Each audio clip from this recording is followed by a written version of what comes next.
Considering you just clicked on this video, I'm going to take a guess and say you're probably autistic. In software engineering, I've always enjoyed trying to find the correct solution to a problem. Whether it be picking the right dependency or lack thereof, deciding on what algorithm to use, or finding a simple way to create a complex, interconnected system, I enjoy making my code correct. While I'd find it hard to give you a precise definition of correct, it is usually compact, precise, easily understandable, and performant code. You get a bit of a sense for this over time, but I feel in Rust this is enforced more by the compiler itself. In this video, I want to dive deeper into making correct Rust code and its interesting intersection with autism. But first, that requires some context. Hi, I'm Destiny, and in my 6+ years of software engineering, I've always worked to make the next line of code I write better than the last one. It's a process that occurs over time as I learn and grow, building different solutions, using different tools, and finding different ways to solve problems. I also happen to know that unlike many of my coworkers, I get out of my last meeting for the day and go read the Wikipedia page for the HTTP specification. I'll do that for a few days straight in childlike wonder, reading all the greatly detailed specifications, trying to understand and build my own implementation in Rust. All the while, my body tries to tell me I'm hungry, but that goes unnoticed because it doesn't make any sense to my brain, but somehow overthrowing gender seems reasonable, and caffeine makes my brain feel like it actually works for once. I have no idea how I've survived almost 22 years without morning cups of coffee. Rust tickles a part of my brain that I didn't think a programming language could, and it's part of the reason I can't stand many languages anymore. While I would like to burn most interpreted languages like the whitespace hell of Python to the ground, most of my gripes with languages come from a very simple place. Null and errors as exceptions.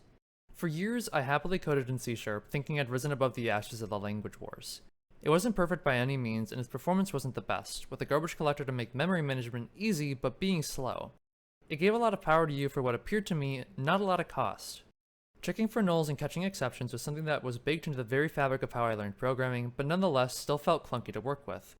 Both were a source of many annoying bugs I ran into over the years, leading to many late-night headaches. Nulls being a value that can show up in many unexpected places, being a special case that needs to be handled with care, and exceptions breaking the flow of code in drastic ways.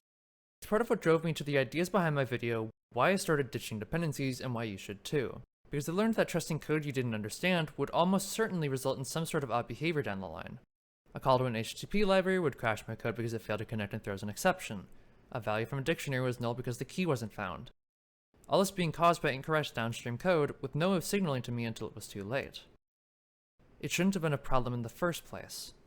In Rust, however, a lot of these problems become harder or impossible to create due to the compiler's insistence. There is no such thing as null in Rust. If something may or may not exist, types like option and result are great to fill in these cases. Errors are simply values like anything else, making errors easily recoverable while keeping the flow of your code consistent. This hardline adherence to correctness by the compiler may at times be frustrating to work with, but generally leads you to a better solution as it isn't hiding any complexity from you. Which leads me into autism.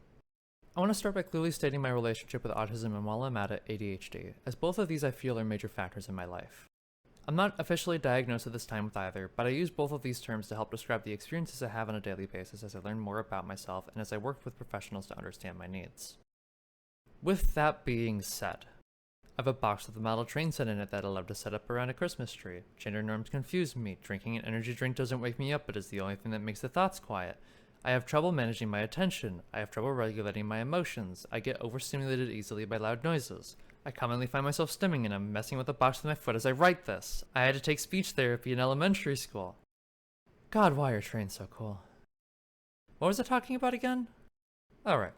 While I don't want to claim I have something I haven't even proven to myself, it's kind of hard not to look at me and not think I'm at least a little autistic. Looking at the larger Rust community, this seems to be a trend of the language and its community. Rust at large is built by people who similarly like the rigid rule set of Rust, who feel safe within its compiler that is to the point and descriptive. Commonly, functionality boils down to methods, conditions, match statements, loops, and iterators. All great solutions to the many problems you'll run into while developing an application, while being clean and simple. I've even gone so far as to allow Rust Analyzer to format my Rust code on save, which takes away the distraction of trying to fix the whitespace in my code. It's so nice to be able to focus on the functionality instead of the appearance of my code, while it still follows standard code guidelines. It's honestly funny the lengths it seems the Rust community will go to at times, though. It is borderline perfectionism and results in great things such as Rust being a bitch about sorting and comparing floats. Floats are weird, but what was even weirder to me was what Rust did to floats that many other languages don't. While trying to compare or sort them in other languages, they're usually treated like integers are, syntax and methods generally being the same. In Rust, however, sorting or comparing them requires you to take a bit of a sidestep, as floats don't implement the all-important equality trait. It only implements the partial equality trait. This means you can use the sort method on a vec of ints, but need to use the sort by method and set up a comparison function yourself with partial compare for a vec of floats. My original thought when I ran into the difference in how Rust treats floats and integers was that it was a weird design decision that was done just because Rust developers are Rust developers.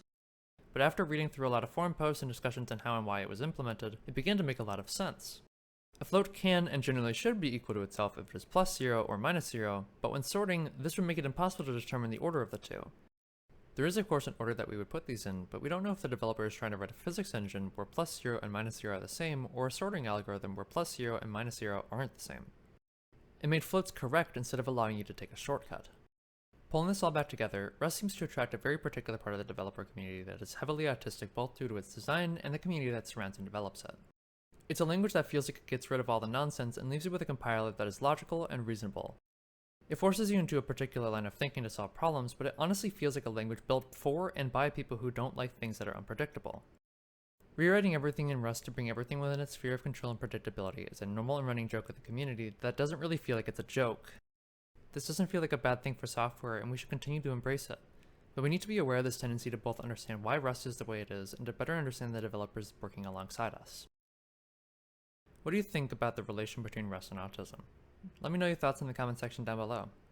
If you enjoyed the video, leave a like, and if you want to see more of this content in the future, hit the subscribe button. It really does help me out and lets me know if people like you enjoy my content. Thank you for watching this video, and I hope you enjoy. On the left is what YouTube thinks you'll enjoy next, and on the right is a playlist of videos I've made similar to this one. Learn and grow. Aw, look at you all grown up. I have no idea how I've survived this long. I want to start by clearly stating my relationship with with Rust. Ooh, I'm with Rusty Senpai. Literally with a box